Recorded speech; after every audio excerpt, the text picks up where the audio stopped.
Good evening, everybody. Good evening. My name is Alice Simon, and I have the privilege of being a faculty member of the economics department here at Ohio Wesleyan. I'm also the faculty director of the Walter Mate Center for Economics, Business, and Entrepreneurship. Together with the economics department and the center in Ohio Wesleyan, I welcome everybody for this wonderful, wonderful evening. Tonight we have the Milligan Leaders in Business Lecture. It is one of the premier annual events that is sponsored by the Center and the Economics Department.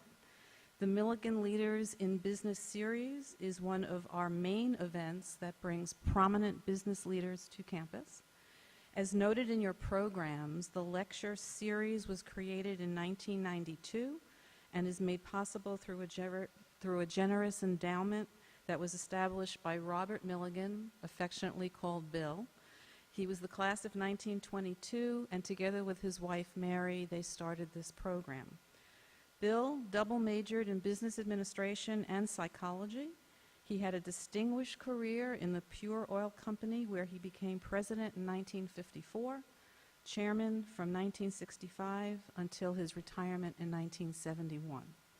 He first became an Ohio Wesleyan trustee in 1955, and then a life trustee in 1979. The endowment that he and Mary created for this lecture series enabled numerous speakers to come to our campus and share their expertise with our students, as well as the broader community. We are extremely pleased this year to welcome Jim Dicke, newly hooded Doctor of Laws, to the Ohio Wesleyan family. So it is now my pleasure, before we begin, to introduce again our president, Dr. Jones. Thank you, Alice, and again, it's a pleasure to welcome all of you this evening. It's often said that the ultimate outcome of a liberal arts education is the cultivation of the whole person, or of the preparation of an individual for the full flourishing of human potential.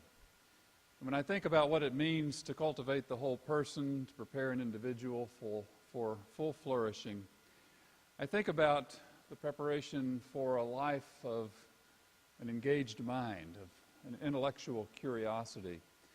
I think about an individual who would be not only an accomplished leader in whatever sector of society to which the individual chooses to devote his or her life, but would also have an aesthetic appreciation for beauty as reflected in the arts, who would be civically engaged in one's local community, but would also be an engaged citizen in the broader society, who would be committed to making the world a better place for all those who have the opportunity to live on this planet, and whose life would exemplify those values that we associate with the virtues of liberal education.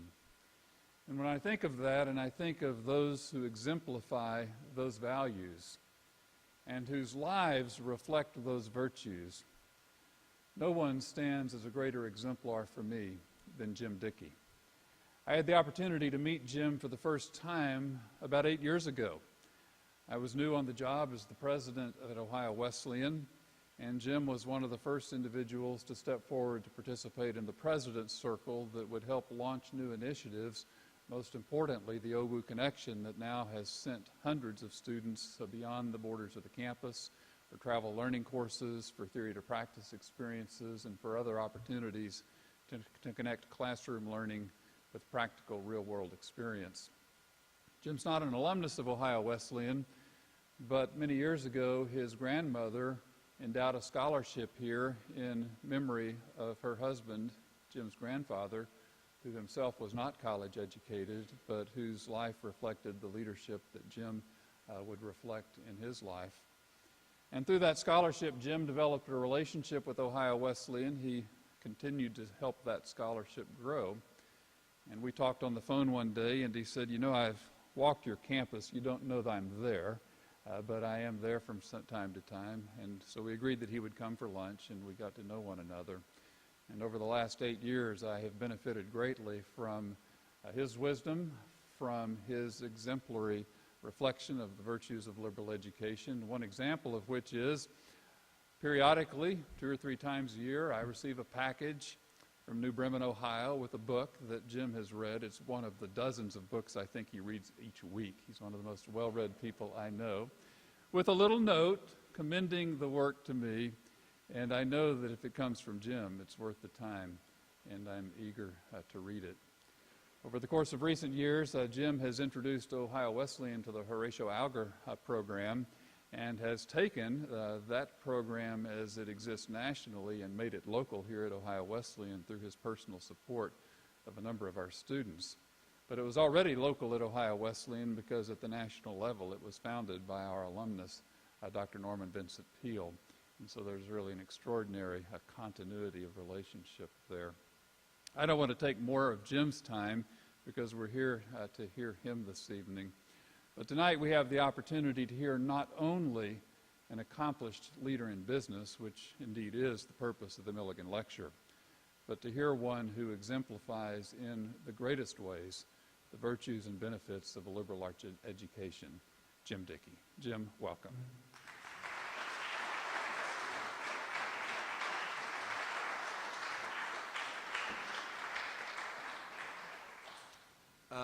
Thank you very much. It's not normal in my business life to have so many kind things said about me in one evening. So forgive me if I'm a little verklempt. Is verklempt the right word? But thank you very much. It's a deep honor to become an alumnus of Ohio Wesleyan University, and I'm delighted to be here this evening, and am very grateful for the relationship. This is a very, very special place. And, I would thank, of course, the Board of Trustees, not the least of which the faculty for this, for Rock Jones for what I assume was probably his nomination, and to thank all of you for being here tonight and for the students. And thank you, Jocelyn, for that introduction. Oh my goodness. Yeah. Did you write that yourself? No. Okay, good. I have to say that it's and of course my wife Janet. My wife Janet is here. I'd be very remiss if I didn't recognize her most of all. We're all prisoners of who we are, and we're all ignorant about things, but just ignorant about different things. So really what I'd like to do is make a few remarks and then get to what I hope will be the more interesting part of the conversation, where we can have a question and answer session, and perhaps I can learn some things as well from all of you. It was really tempting for me tonight to talk on a couple of different subjects. I'm very proud of what literally thousands of people have accomplished at Crown Equipment Corporation. It's a wonderful place to work. It's been a wonderful place to make a career. We make terrific products that impact the lives and the profitability of all of our customers. We've done some groundbreaking work in terms of creating new technologies in the field, new design advantages. I'd like to spend the evening getting all of you excited about that, so maybe we could recruit some Ohio Wesleyan graduates as people to be the future generation to run Crown. But I was also tempted, frankly, because of when we're doing this, here only 5 days from what has to be just about the oddest election in any of our lives, to tell you a bit about the incredible ride that I've been on the last 2 years as the national committee man from the state of Ohio, representing Ohio on the Republican National Committee, because we have had an experience like nothing I've ever experienced before, and it's been enormously interesting and enormously instructive. I've come away learning things about our republic. We don't have a democracy, my friends. We've got a republic. I've learned a lot of things about our republic that I didn't quite realize to the degree.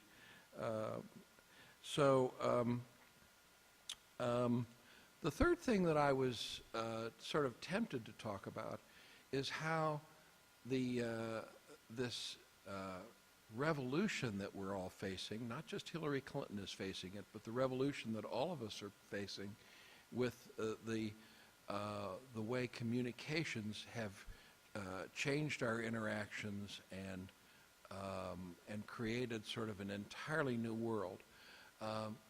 You know, we have spent a portion of the last decade talking about the pressures that have come with what we've called a 24-hour news cycle, where literally a new story seems to come along every day or two, and the professionals and the reporters and the news world, you know, barely have time to begin to digest one story before they're on to the next one. And I have to say, literally, at the convention in Cleveland, I was talking with one of the reporters, and he said, you know, he said, we don't have a 24-hour news cycle anymore. We've got something approaching a 20-minute news cycle. He said, you know, we're just reporting some crazy thing that's happening, and before we can even get all the facts out, the next crazy thing comes over the transom. So it was also, I would say, kind of tempting to talk about that. Norman Vincent Peale was a really incredible guy, and it all began kind of right here on this campus. He ended up being a wonderful educator and role model and advice giver throughout his career.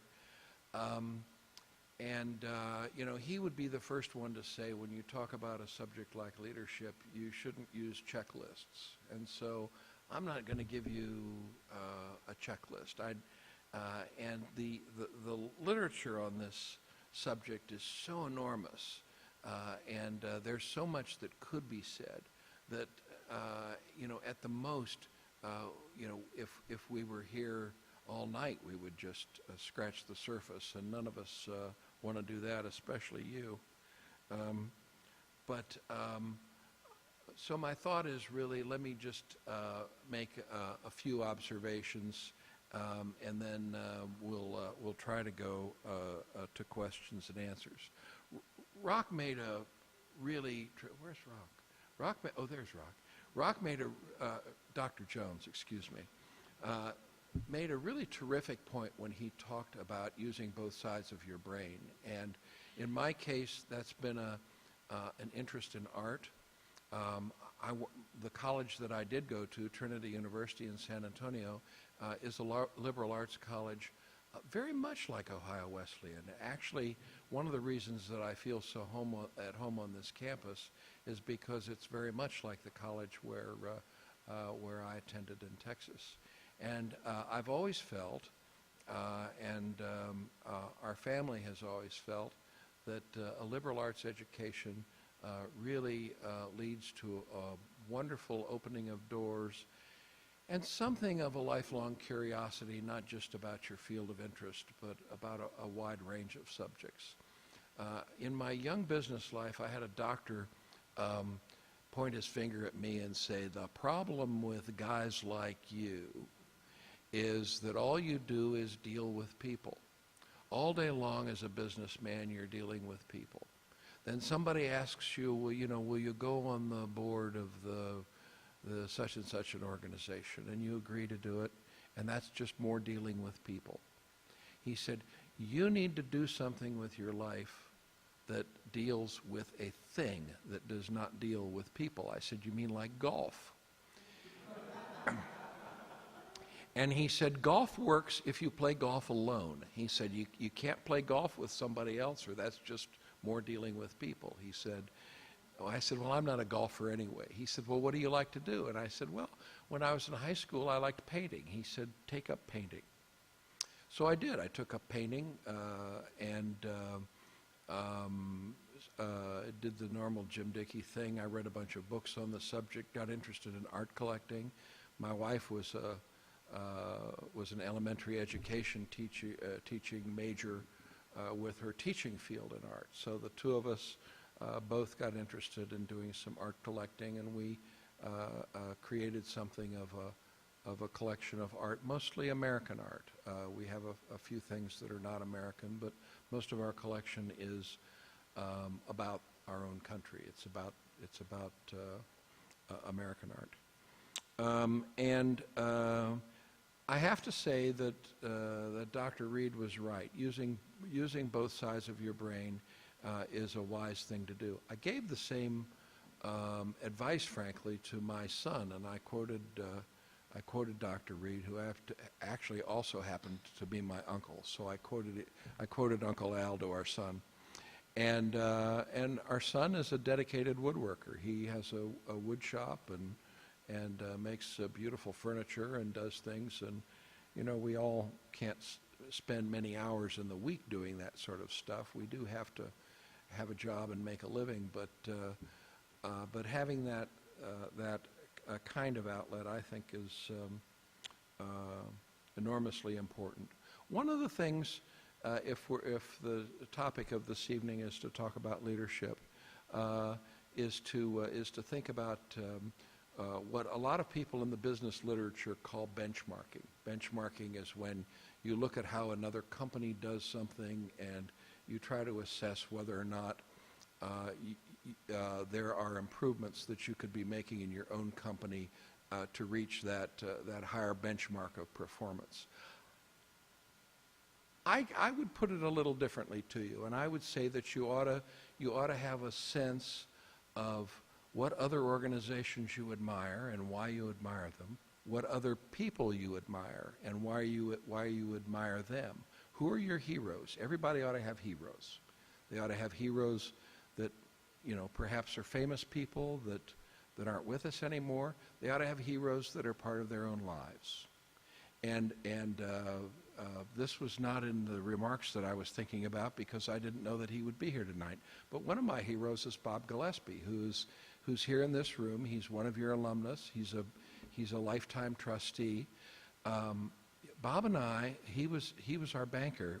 We did business with him for years, and I always went into a meeting with Bob Gillespie and came out feeling that A, I'd learned something, and B, that he was a great role model and friend. And think about who over time are your maybe not even mentors, but they're your heroes, they're people you admire, and I think we all have something to learn from those experiences. I have to say that as far as our company is concerned, as far as Crown is concerned, the company that we aspire to be like has changed over the years.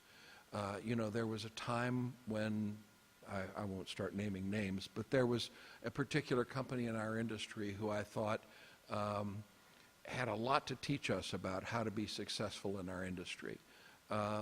And the identity of which company that is has changed over the years. But I still think it's a really worthwhile example.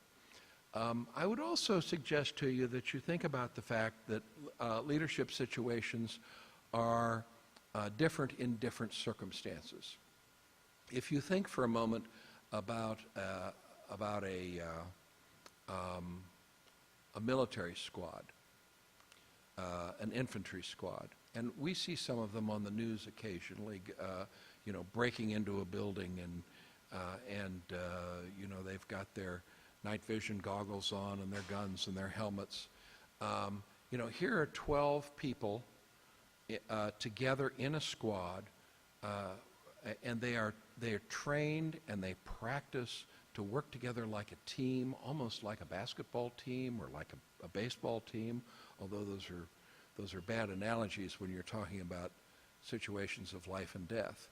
But in a military structure, they know what the objective is. They don't have time, if something starts to go wrong, to step back and say, okay, boys, let's have a meeting now. What are we going to do next? They know the rank order of every one of the 12 of them. And so person B knows that if person A is killed, they don't have to have a meeting. He knows he's in charge. And if person B goes down, person C already knows who he is, and he knows he's in charge. Well, you know, for most of us, that's not the way life works, because it's not a military battle situation. I mean, you might go into a business meeting with a customer, and you might be the president of the company, and you're there with the sales vice president. And you might turn to the sales vice president and say, look, this customer is your customer. You know, for the purposes of this meeting, I'm going to follow your lead. So, you know, don't look to me to go into this meeting and make decisions. You make the decisions about with this customer, and you know, and I will go along with them. So I'm not saying that you don't have situations where you're not trying to function together as a team in almost that wordless sense, because you do. But for the most part, what you're doing is sitting with a group of people like a team around a table. You're trying to see who can bring the best ideas to the table. You're trying to fashion a solution or a decision on a direction that is perhaps better for the company than anybody was prepared to bring into the room individually. That the synergism of the conversation works really well. You know, in those conversations, though, I think it's really important to know what you stand for, what kind of ethics you insist on, to know what your company stands for, what your organization stands for, and not compromise those things. And you want to work kind of within established clear goals. You want the entire team to have an idea of what it is that we're trying to do, and what we're trying to do in a consistent way. Consistency is important. It's amazing to me how many leaders lead people this way for a while, and then it's almost as if they get tired of going that direction, and so they turn around and march them back. Or they say, well, let's forget about that. Now let's head this direction. You know, real progress is made when a carefully thought out strategic plan can be carried forward consistently year after year, maybe even decade after decade. Persistence. One of the things that is the hallmark of successful Horatio Alger award winners is that they are persistent people. Horatio Alger looks at their applicants, and they say to themselves, these people are all worthy of support. And, you know, there aren't the resources to give support to everyone that we would want to give support to. So how do we make the choice? And often what it is for Horatio Alger is that they make the choice based on who they think is really going to seize the opportunity and be persistent about getting that education and reaching that goal. I think Dr. Jones would tell you that running an organization like Ohio Wesleyan University, you know, of course he's got constituencies that he deals with. He's got alumni. He's got a board of directors. He's got a faculty. He's got a student body.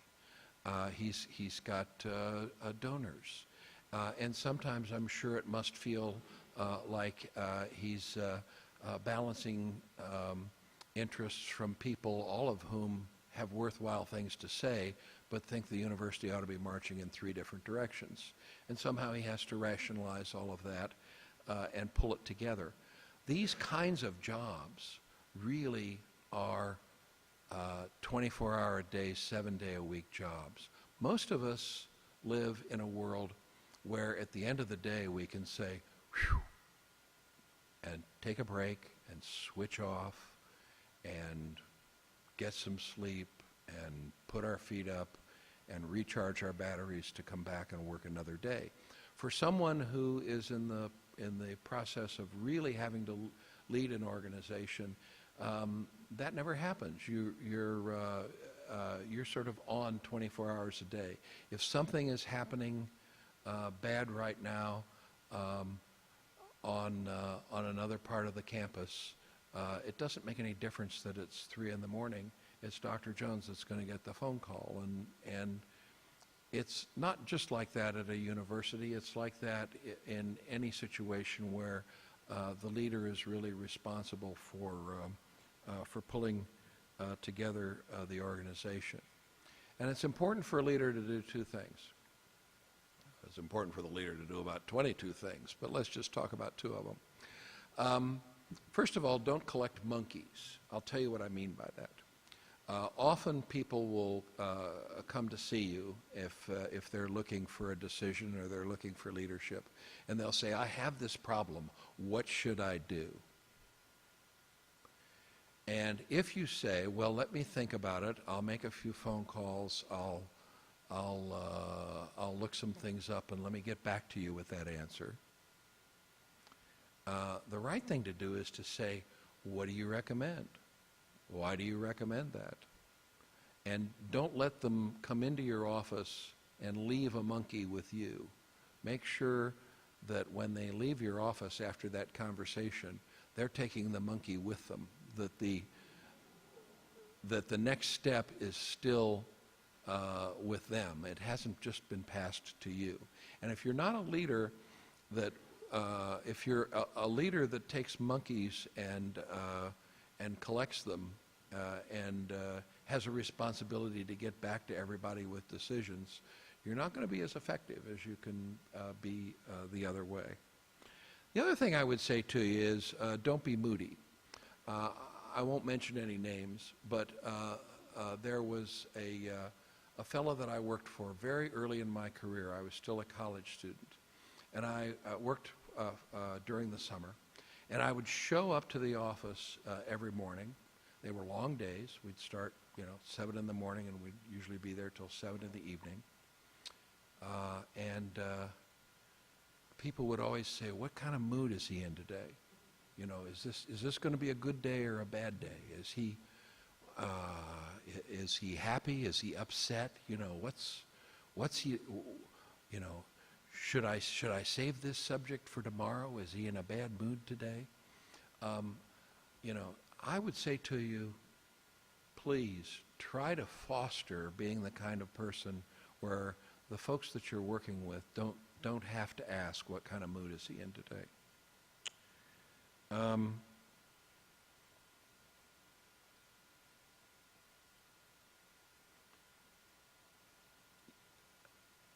There's an interesting balance that people have to strike between being friends with their colleagues, being supportive of their colleagues, but not giving their colleagues the message that they're trying to control their lives. Their colleagues shouldn't feel like an invitation to have dinner on Saturday night is some sort of command performance.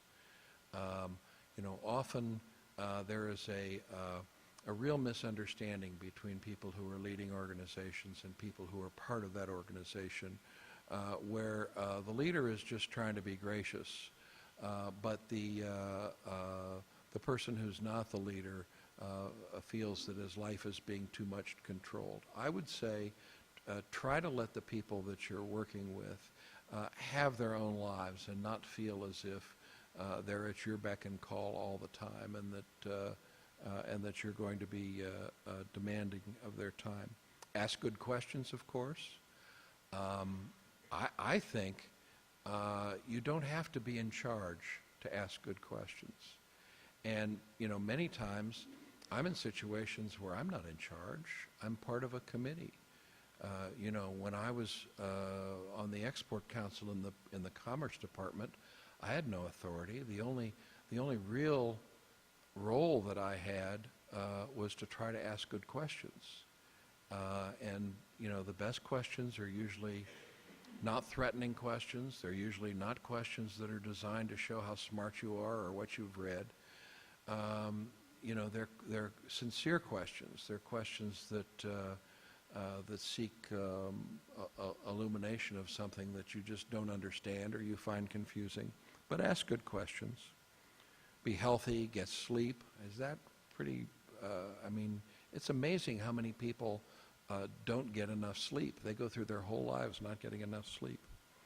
And it's sort of not, it's on one hand, it's not important to display all you know. But on the other hand, I had an experience as a young man that I think is instructive. When I first started in business after college, we had an office in Australia. Don't ask me why. We were a very small company, and through a whole series of circumstances which don't make any sense to go into tonight, we had an office in Australia. Well, Australia has a 14-hour time change. They're 14 hours ahead. So it is tomorrow 10:15 a.m. in Australia right now. We used to, and telephone calls, very, very expensive. No such thing as internet, of course. Most messages flowed back and forth on a teletype machine. Now, probably a lot of the younger people in this room have never seen a teletype machine. But a teletype machine would send messages like Western Union. It sort of looked like a Western Union telegram. And the cost was a penny and a quarter per character to send a teletype to Australia. Now, a penny and a quarter a character means that if you wanted to send the word love, that's 4 characters, that would be 5 cents. 5 cents to send the word love to Australia.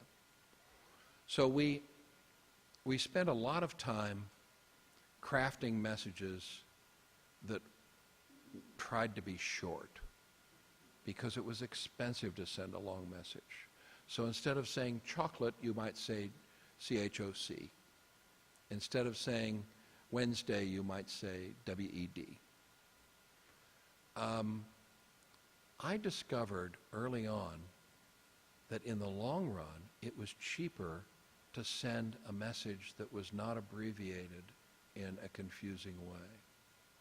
Because what happened is that A, you either invited them to not understand your message and do the wrong thing, or you invited them to send a message back to you saying, I don't understand your message, could you please repeat that? I've carried that through the rest of my business life, even though it has been decades since I sent a teletype anywhere. But, you know, I try not to use abbreviations and shorthand, and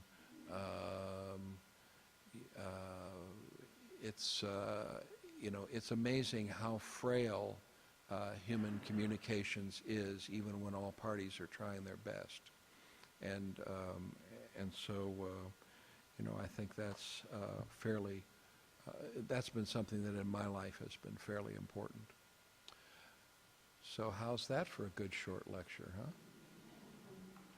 huh? I would love nothing better than if we can have a dialogue and there's any comments that any of you would like to make, any observations, any questions, any, oh good, seeing none.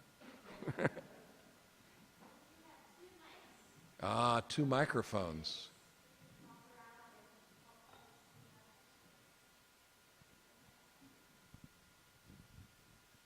I was impressed to hear about your philanthropic activity. I'd be interested in having you talk a little bit about corporate philanthropy. It's an incredibly important thing, and how you've seen it evolve over the years, how as you've dealt with other chief executives, how their attitudes have varied, and in particular, if it makes a big difference that you're a private company versus a public company.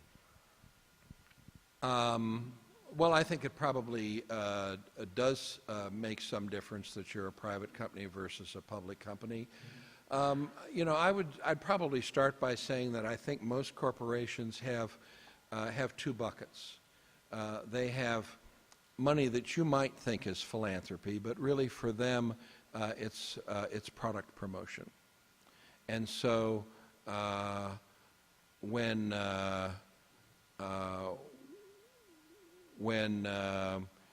you see some kind of an organization, the Ronald McDonald's restaurants, for example, having Ronald McDonald houses near hospitals. That is sort of a combination, I think, of philanthropy and promotion. But most companies would segregate those activities, maybe even have different people within the corporation that considered the two. You might have a promotion department, marketing and communications department, that might have a budget for doing things that they considered a product promotion. You might even have within your human resources department a budget for people to do things that they considered to be employee outreach kinds of programs. But then the hard philanthropy is something else. I think stakeholders is an overused term, and you have to be careful about resorting to stakeholder conversations. But I think you have to realize that the employees in the corporation, the customers of the corporation, have a right to have feelings about what's happening with corporate money that's being given away that they might feel would be better spent augmenting their paycheck or fully funding the underfunded retirement plan or whatever the issue might be for them. I have to say that as a private company, most of our philanthropy has, as a family, has been done personally, not by using company funds. And so, to me, that creates something of a bright line where the corporation and its employees and customers don't feel undermined because Jim Dicke has decided to give away company funds instead of designing a new product or instead of putting through a raise. I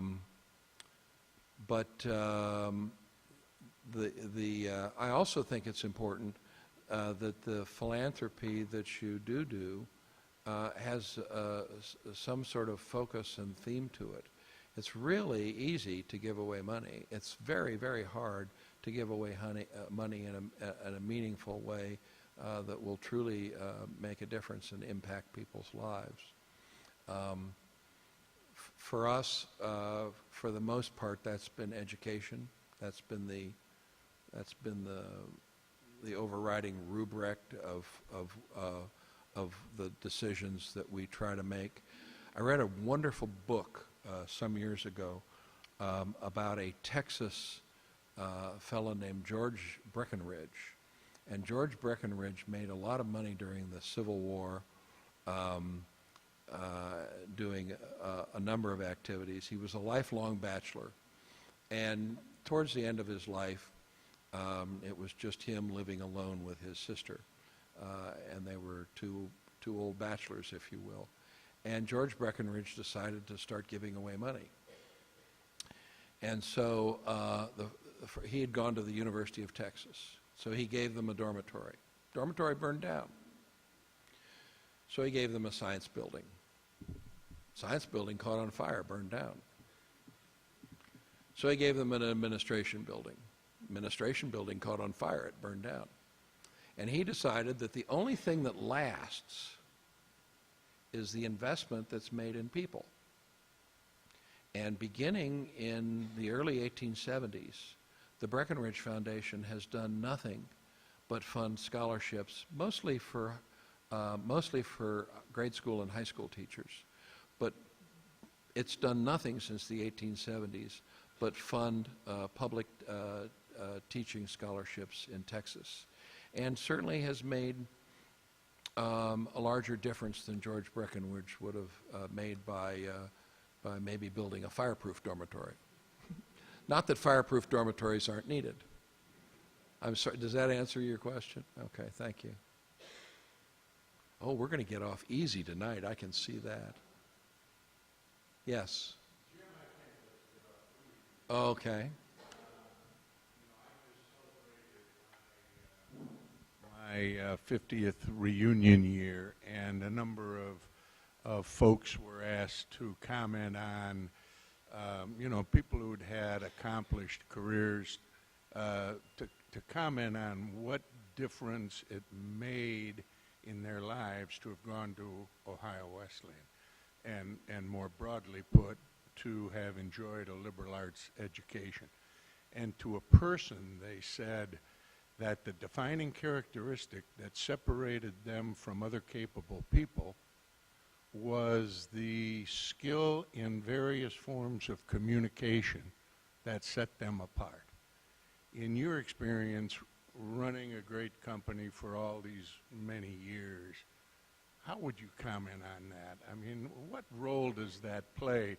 You know, a bunch of smart people in a room, but how about the one who can articulate the objective in a clear, concise fashion? How impressed is the boss when they run across that kind of skill? Well, I think you've just summarized what I was trying to say even better than I've summarized it.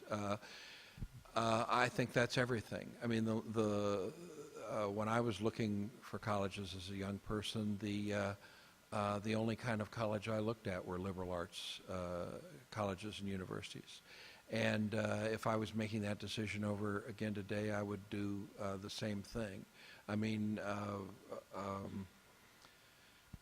one thing that Rock really kindly and generously said about me was that I read a lot of books, and he's right about that. I read a lot of books, and I read a lot of books on a wide range of subjects. I have to admit I don't read a lot of novels, but I read a lot of history, I read a lot of art history, I read a lot of biography. I've gotten to the age where I don't read much in the way of how-to books, but I think an insatiable curiosity on a wide range of subjects helps you in a tremendous number of ways. I'm sure in your business career, Bob, you've seen that often making a connection with someone has to do with whether or not you can have a conversation with them on a subject that's of interest to them.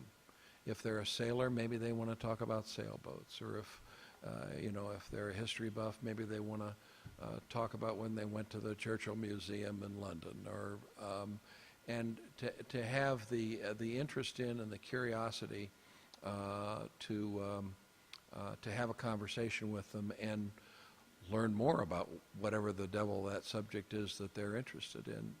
That can be really important, and indirectly really important in making business connections. But it also, it really adds to your enjoyment of life.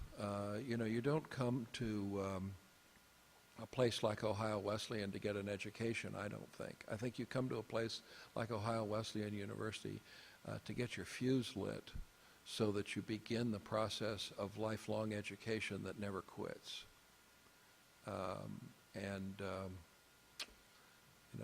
I'm sure Dr. Jones could say something like that more eloquently, but I think in layman's terms, that's what really wonderful liberal arts education colleges and universities do. They help you light a fuse in a way that helps you get the most out of life. All too often these days, there's a conversation about does a college university give you payback? You know, these are tremendously expensive things to do these days, to get a college education. Once you've gotten them, will you earn the extra money that it entails to have made that college education a good investment? And I would say that sort of totally misses the point. If you never make another dime more than you would have made without the college education, you're still miles ahead in terms of the enjoyment that you get out of life, the pleasure that you get out of life, the personal satisfaction and invigoration that you get out of life, because you're interested enough to kind of constantly be exposed to learning something new every day. And as one of my esteemed mentors, I thank you for bringing that up.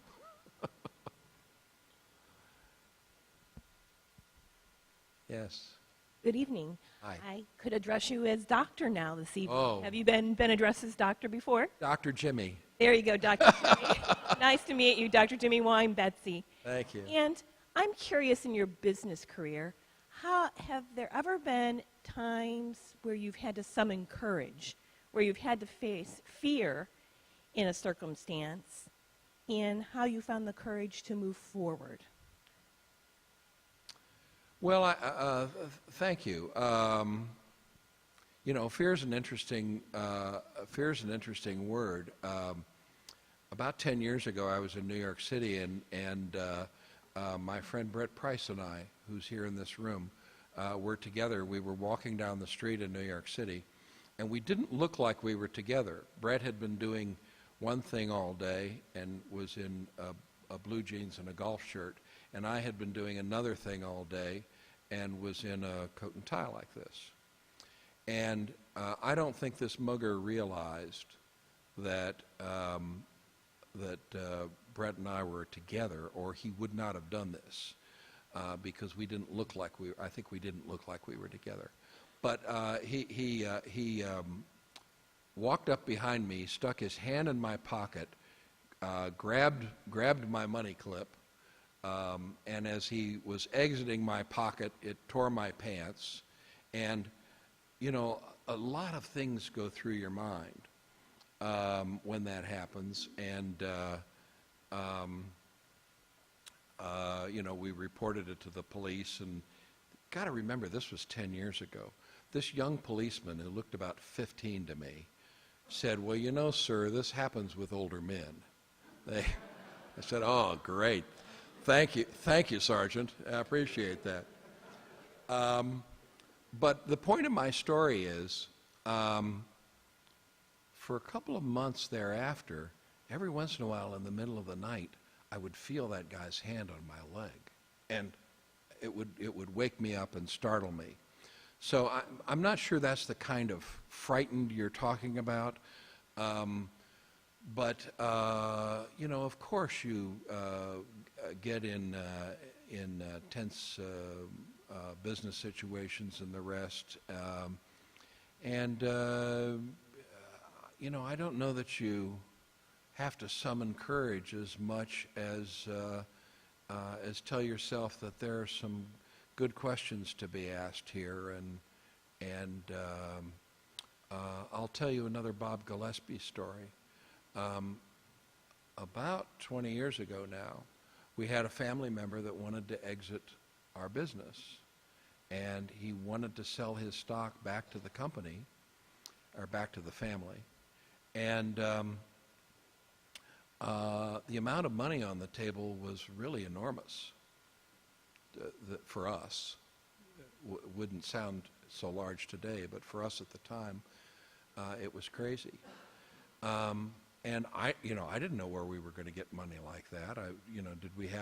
Were we going to have to talk this person into taking a note? I mean, what were we going to do? And what I did in a circumstance like that is I went to Bob Gillespie, who was the president of our bank, the chairman of our bank, and I laid it in front of him and said, you know, what do you think? What should I do? Not expecting that he'd say, oh, well, we'll just loan you the money, Jim. But Bob said something that was absolutely news to me. He said, you know, when we deal with a private company like yours, he said, we realize that every 10 or 15 or so years, there's going to be a need for some liquidity because somebody's died or somebody wants out or something. And he said, we factor that into the credit. So, you know, if you want to make this stock purchase, the money's there. Well, I can't tell you what a huge relief that was. I mean, that was, you know, that was an incredible thing. I didn't know that going into the meeting. I didn't expect to walk out of the meeting saying you've got the loan.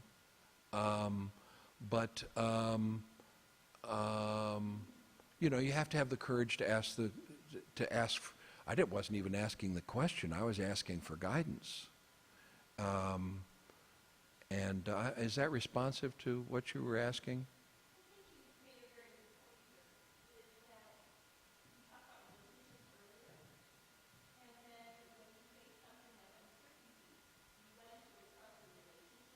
Right.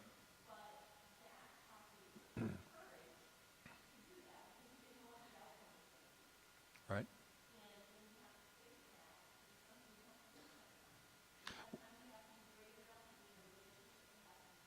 Oh, sure.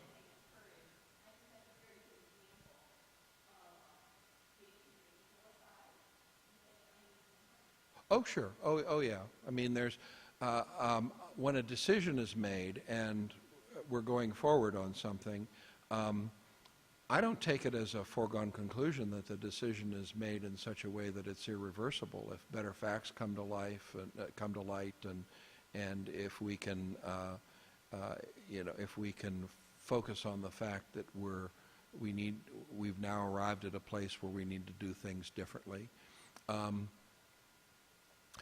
There's been an evolution. I'll give you a kind of mundane example. There's been an evolution, for example, in how products are designed. All of us, well, many of us in this room might be too young, but a lot of us in this room can remember when you could go to a drugstore, you could buy a Timex watch that was a digital watch for about $10, and you'd have to read the instructions, and it would say, if you want to change the time, push this button 4 times, and then push this button 3 times, and then hold this button while you hit the first button again, and that'll change the time.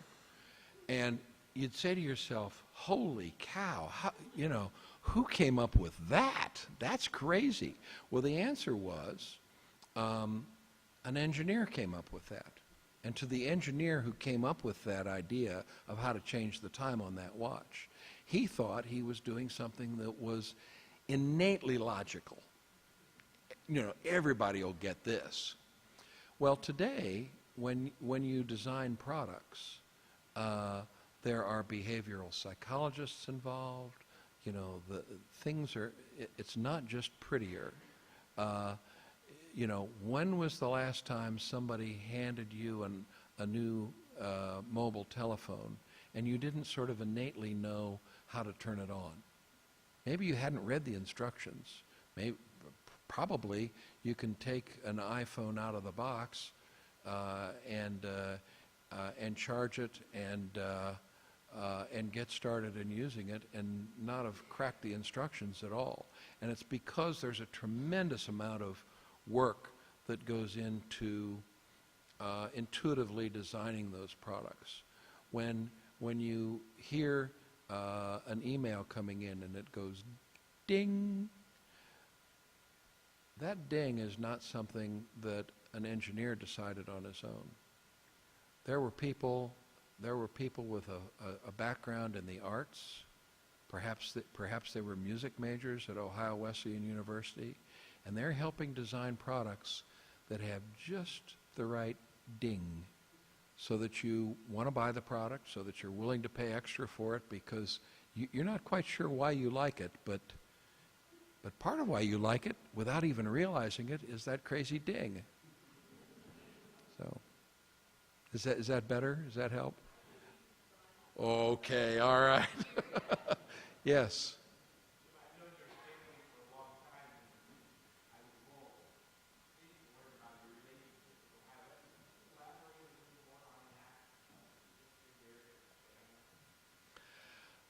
Well, thank you. You know, the first time I was telling some of the administrators earlier this evening, really the first time I knew about Ohio Wesleyan University was from my friend Bob Cook, who's actually sitting next to you.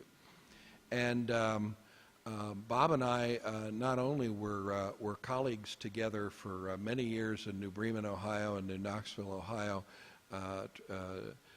trying to develop the community of New Bremen and acquiring real estate and doing pretty fun projects together.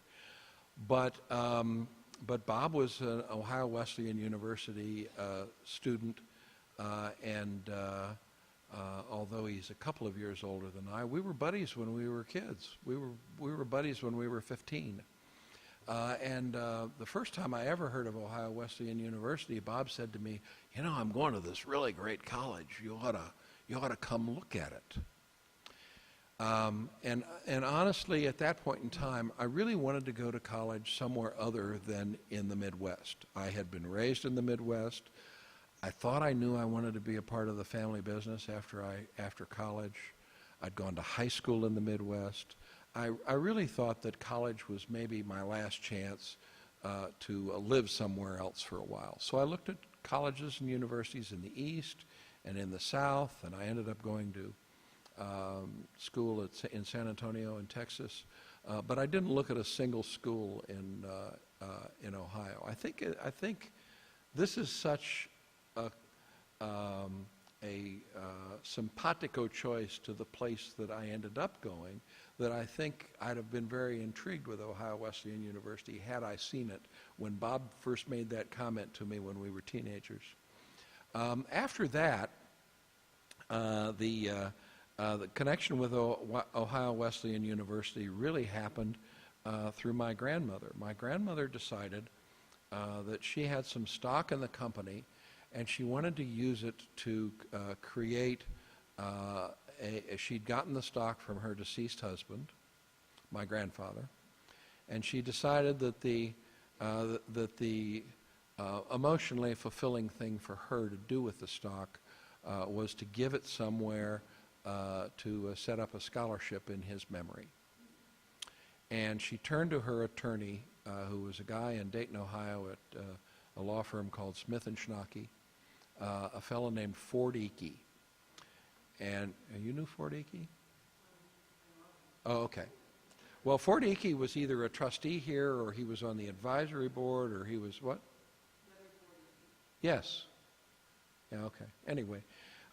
Ford Dicke was my grandmother's attorney. And Ford Dicke said, "Oh, if you want to set up a scholarship fund, I got just the place for you." I went to Ohio Wesleyan University, and you'd really find it satisfying to set up the fund there. And so she did.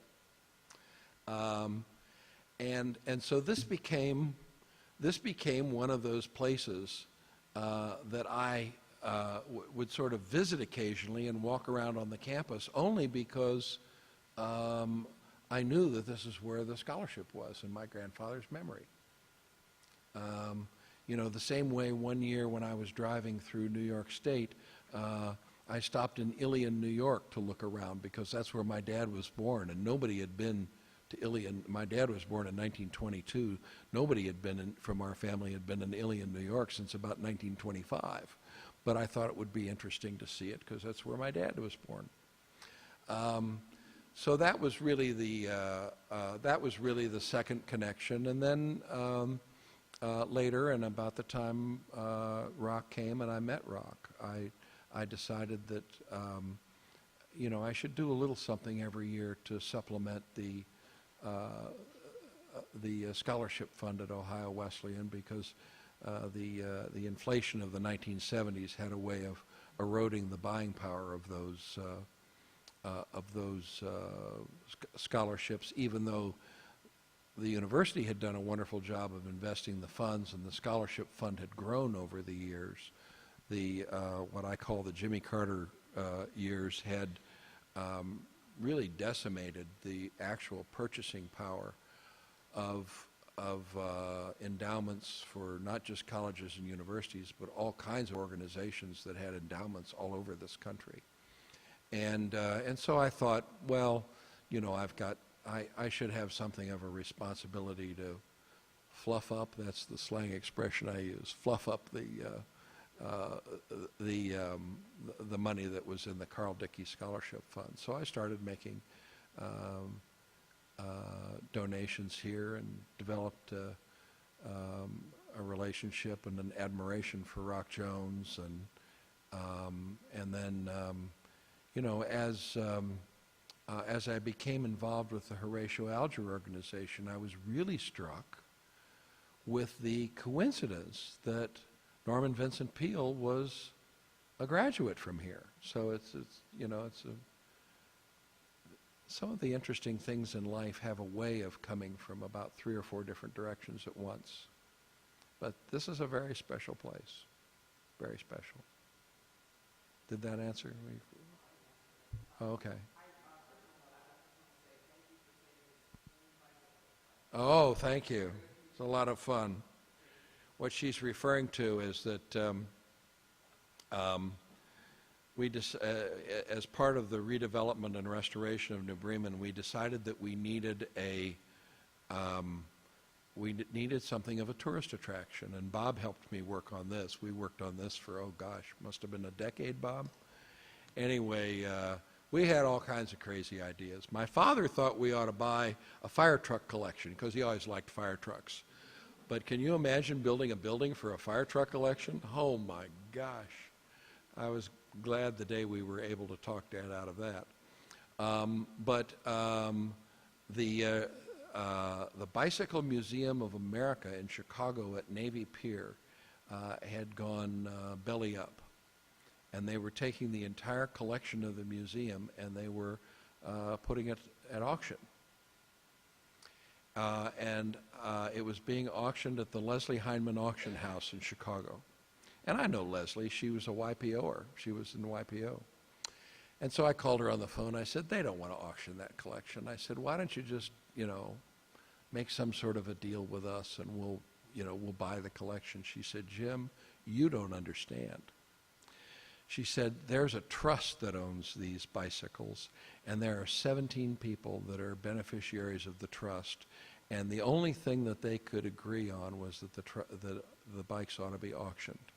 And they can't agree on what they're worth or whether or not they want any of them, or, you know, they just can't agree on anything. So the auction is going to happen. So we went to the auction. And we sat in the front row. There were 3 of us, and with 3 different paddles, we bought the whole auction. And we had an instant museum. And we bought 168 bikes. At that, it was the Schwinn collection. The heart of the collection was a collection that Mr. Schwinn had put together mostly around the turn of the last century. Since then, the collection has grown to more than 400 bikes. But it's a really tremendous tourist attraction. We get about 25,000 people a year coming to see the Bicycle Museum of America in New Bremen, Ohio. And it's not a collection of racing bikes. It's not a collection of kids' bikes. It's a collection of bikes that show the engineering development of the bicycle from 1814, when the first Volapio cycle was made, up through the present day. And so it's a really interesting thing, and very cross-generational. People will come in there with their grandkids, and the grandpa will say, "This is the kind of bike I had when I was your age, Johnny," and Johnny will say, "Oh, cool, Grandpa." So. Thank you. That's the Bicycle Museum's been a big hit. Well, everybody's looking at their watch, including me. If there are no other questions, we'll let everybody go get a cup of coffee. Thank you. Thank you, Rob.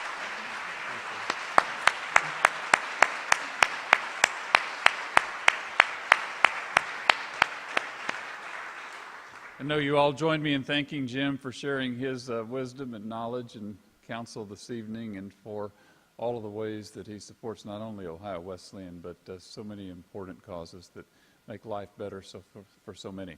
Thank you for being here. I'm surprised nobody asked about politics. I want to thank you. Maybe that's a question that has just been asked enough.